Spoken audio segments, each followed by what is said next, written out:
പറയുന്നത് പോലെ അല്ല കാര്യങ്ങൾ. നോക്ക്, കണ്ണു തുറന്ന് നോക്ക്, ഞാൻ പറയുന്നത് സത്യമല്ലേ എന്ന്.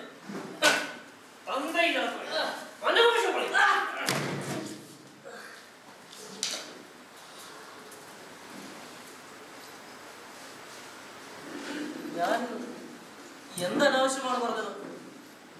ഞാൻ പറഞ്ഞത് സത്യമാണ്. അവരെ സംബന്ധിച്ചാവട്ടെ ഞാൻ പറഞ്ഞത് നുണയും. അവർ പറഞ്ഞതൊന്നും ഞാൻ വിശ്വസിക്കുന്നില്ല. പക്ഷേ ഞാൻ കാണുന്നതെല്ലാം ശരിയല്ല എന്ന് നിർബന്ധ ബുദ്ധിയോടെ ആവർത്തിച്ച് പറഞ്ഞുകൊണ്ടിരുന്നപ്പോൾ എന്തിനാണ് അവർ ഇത്രമാത്രം അസ്വസ്ഥരായത്? ഞാൻ കാണുന്നത് മറ്റു ചില കാഴ്ചകളാണെങ്കിലോ, അതല്ല ഞാൻ കാഴ്ചകളൊന്നും തന്നെ കാണുന്നില്ലെങ്കിലോ, നിങ്ങൾ ഈ വെള്ളമേ കുടിക്കാവൂ, ഈ കാഴ്ചയെ കാണാവൂ, ഈ വാർത്തയെ കേൾക്കാവൂ എന്ന് നിർബന്ധിക്കേണ്ട ആവശ്യമുണ്ട്. വെള്ളം നിറച്ചു വെച്ച ഒരു ഗ്ലാസ്സിലേക്ക് നോക്കി നിൽക്കുമ്പോ ഞാൻ ചിലപ്പോ വെള്ളം മാത്രം കാണുന്നു, മറ്റു ചിലപ്പോ ഗ്ലാസ് മാത്രം കാണുന്നു. വെള്ളം നിറച്ച ഗ്ലാസ്സായി തന്നെ കാണണമെന്ന് നിർബന്ധമുണ്ടോ? ഞാൻ കാണുന്ന കാഴ്ചകൾ യാഥാർത്ഥ്യവും മറ്റൊരാൾ കാണുന്ന കാഴ്ചകൾ അയഥാർത്ഥ്യവുമാവുന്നത് എങ്ങനെ? അഥവാ ഞാൻ കാണുന്ന കാഴ്ചകൾ അയഥാർത്ഥ്യവും മറ്റൊരാൾ കാണുന്ന കാഴ്ചകൾ യാഥാർത്ഥ്യവുമാവുന്നത് എങ്ങനെ?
പാട്ട് കേട്ട് വേണം എനിക്ക് ദൈവത്തിന്റെ അരികിലേക്ക് പോകാൻ. നിങ്ങൾ എന്താണ് ഈ പറയുന്നത്? എനിക്കിനി ഓർക്കുവാനുള്ള നല്ല കാര്യം അത് മാത്രമാണ് മരണം.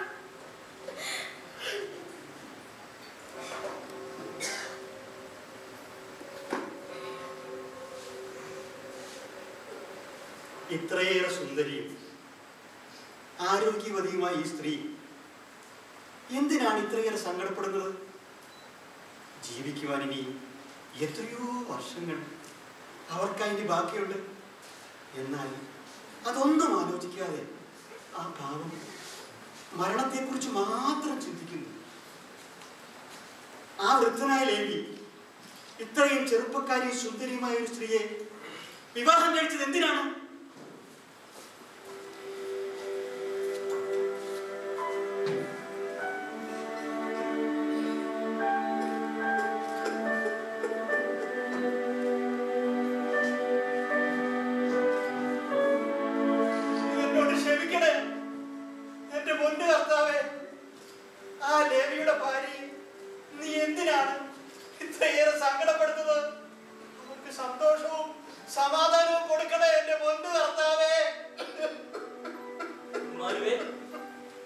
നിങ്ങൾ ഓർത്തു നടന്നത് എന്താണെന്ന് എനിക്കറിയാം. നിങ്ങൾ ആ ലേവിയുടെ വിധവയോടൊപ്പം വരുന്നത് ഞാൻ കണ്ടിരുന്നു. എന്തൊരു സുന്ദരിയാണ് അവൾ. അവളെ കുറിച്ച് ആരും ഓർത്തു പോകും. അവർ വിധവയാണ്. അവരെ കുറിച്ച് അനാവശ്യം ചിന്തിക്കരുത്. അവരാകെ കഷ്ടപ്പാടിലാണ്. അവര് ജീവിതം മടുത്തു കഴിഞ്ഞിരിക്കുന്നു. മരണത്തെ കുറിച്ച് മാത്രമാണ് അവർ ചിന്തിക്കുന്നത്. അവർ സ്വയം മരണം വരിച്ചു കഴിഞ്ഞിരിക്കുന്നു. മനുവൽ, നിങ്ങളെ പോലെ ഒരാൾക്ക് മാത്രമേ ആ പാവത്തിനെ ആശ്വസിപ്പിക്കാൻ കഴിയൂ. അവരിത്രയേറെ സങ്കടപ്പെട്ടിട്ടും ഒരു വാക്ക് പറഞ്ഞു പോലും ഞാൻ അവരെ ആശ്വസിപ്പിച്ചില്ല. മനുവൽ, ഒന്ന് ഓർത്തു നോക്കൂ. ഈ രാത്രിയിൽ ആ പാവം എത്രമാത്രം സങ്കടപ്പെടും. ഒരു വാക്ക് പറഞ്ഞു പോലും നിങ്ങൾ അവരെ ആശ്വസിപ്പിക്കാതിരുന്നത് തെറ്റു തന്നെയാണ്. ശരിയാണ്. അവരിത്രയേറെ സങ്കടപ്പെട്ടിട്ടും ഒരു വാക്ക് പറഞ്ഞു പോലും